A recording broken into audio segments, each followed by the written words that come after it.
Hello everyone, and welcome back to the channel.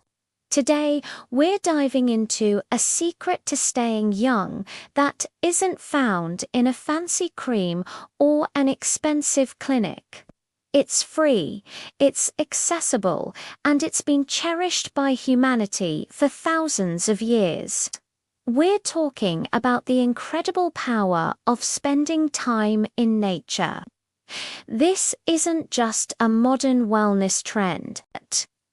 If we could travel back in time, we'd see that our connection to the natural world is deeply woven into our history.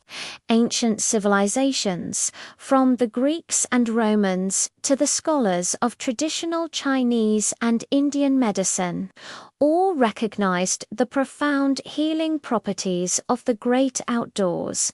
They didn't have scientific studies to prove it, but they knew it intuitively. Hippocrates, the father of medicine, famously said, "Nature itself is the best physician."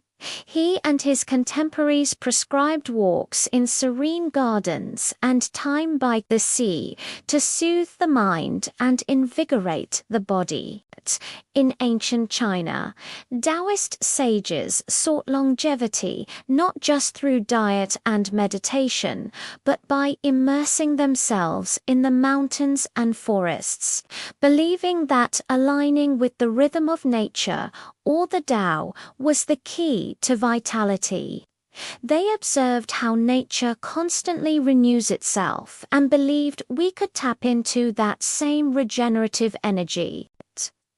Even during the Renaissance, physicians recommended country airs as a cure for all sorts of ailments, from melancholy to physical weakness. They noticed that people who left the crowded, stressful cities for the countryside returned with a renewed glow, a brighter spirit, and more energy. This was the original rest cure, a prescription for fresh air, sunlight, and the calming sounds of the wild. Fast forward to the 19th century with the rise of industrialization. Thinkers and naturalists like Henry David Thoreau and John Muir became powerful advocates for preserving wild spaces. They weren't just concerned about the environment. They wrote passionately about how nature restored their own souls and kept their minds sharp and youthful.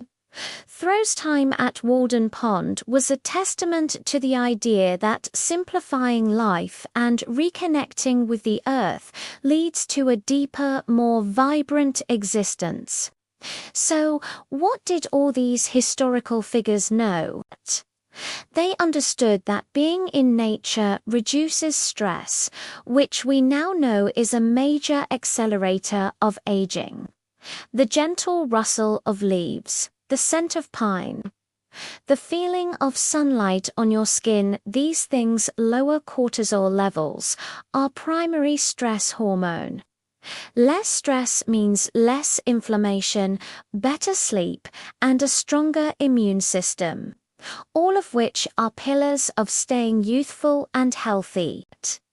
They also recognized that nature encourages movement. Whether it's a gentle stroll, a vigorous hike, or simply tending a garden, being outdoors gets our bodies moving. This natural form of exercise improves circulation, strengthens our muscles and bones, and keeps our metabolism humming along. So, the next time you feel worn down or overwhelmed, remember this ancient wisdom. You don't need a time machine to access this fountain of youth. Step outside. Take a walk in a park, sit by a lake, or just listen to the birds from your window. You're participating in a timeless practice for health and longevity. It worked for our ancestors, and it can work wonders for you too. Thanks so much for watching today. If you enjoyed this journey through history, please give this video a thumbs up. And don't forget to subscribe and hit the notification bell so you don't miss our next adventure. Until next time, get outside and feel the difference.